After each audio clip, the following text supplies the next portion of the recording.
Hello everybody, my name is Grey Outlet and welcome back to my Tromblo's Adventure devlog.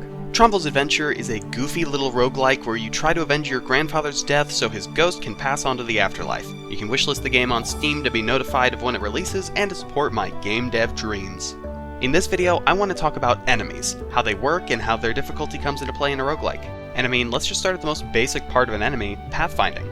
Enemies need to get to the player, and just moving in a straight line towards the player can lead to a couple of complications. They run into obstacles, they run into each other if they collide, and if they don't collide, they just clump into a small space and stand on top of each other. Overall, not good. So that's why we add pathfinding, an algorithm that finds the most efficient way to get to the player. A popular pathfinding algorithm, and the one I use in Godot, is the A-star algorithm. With this, enemies will take into account the navigation area, which is the area in which the enemy can move. This way it doesn't try running into a wall whenever it tries approaching the player. It works a lot better, but then it runs into some more problems. In trying to find the quickest way to the player, enemies cut corners too much. They get caught on corners of walls when trying to go around them, and the previous issue of running into other enemies or clumping up isn't really solved either. And that makes sense. Enemies don't see anything in the game world. They don't know that enemies are next to them, or if they're running into a wall, we as developers need to program them with the ability to quote-unquote see. And that's why I started using context-based steering. The name says it all. The enemies determine the direction it should move, or in this case steer, based on the context of the surrounding area.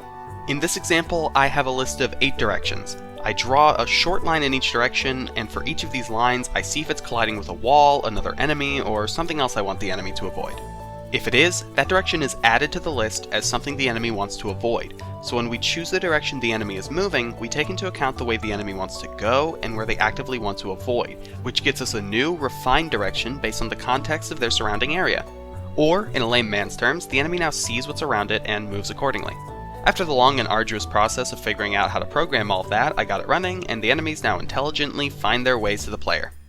Now, enemies finding their way to the player might be hard to implement, but it's incredibly easy to measure if it's successful. I just look at it and see if it's working correctly.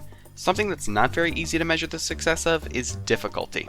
In the early days of Tromblo's Adventure, it was very difficult, unfairly difficult even, and that's because I was the only one playtesting. When playing a game you yourself have developed, it's incredibly hard to gauge the actual difficulty. I know the inner workings of the enemies, I've playtested them a million times, so when I as the developer find something at an acceptable level of difficulty, it's probably too hard for players who are playing it for the first time. So that's why I get friends to playtest the game, to see if the enemies are actually balanced or not. It gets harder to playtest over time, as now my friends are getting better and better at the game, so it's hard to tell if the game is easy, or if it's just them building up knowledge to the bullet patterns. In a roguelike game like mine, where there are usually 5 to 10 enemies in a single room, I can't make the basic enemy difficult by itself. I can't even make them moderately difficult at all.